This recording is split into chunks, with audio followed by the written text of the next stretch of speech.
কি অবস্থা আপনার? কথা ভালো বলুন। আছে ভাই। আমার এখন 7 দিন আমি চিকিৎসা করে ভালো হলাম।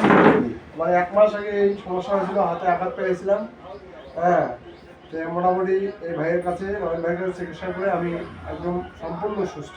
হ্যাঁ, 7 দিনের চিকিৎসাতে আমি সুস্থ হয়েছি। আগে আমার যে কষ্ট ছিল এই কষ্ট আর নাই। আমি খুব সুস্থ এখন। মানে আমার আর কোনো সমস্যা নেই। এই হাত আমি নাড়াতে পারি, নামাজ পড়তে পারি না।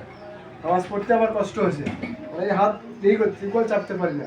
এখন এই 7 দিন পরে, আজকে 8 দিনের দিন, ইনশাল্লাহ আমি একদম সুস্থ। হ্যাঁ, তার কাছে আসছি, আর চিকিৎসা আমার খুব ভালো। হ্যাঁ, আমার খুব খুশি। আল্লাহর কাছে আমি দোয়া করি সে যেন আরও ভালো কিছু করতে পারে। এটা আমি কামনা করি। আপনারা যার যে সমস্যা আছে আপনারা আসতে পারেন, সমস্যা নেই। ভালো আছে, ভাইয়ের চিকিৎসা খুবই ভালো। খুব দ্রুতভাবে কাজ হয় আমার। খুব দ্রুতভাবে কাজ হয়, ইনশাল্লাহ ভালো। আমি চিকিৎসা করে ভালো হয়েছি, এর আগেও করছি ইনশাল্লাহ। ভাইয়ের কাছে আগে থেকেও আসছি, আমি আবারও আসছি। তো খুব ভালো।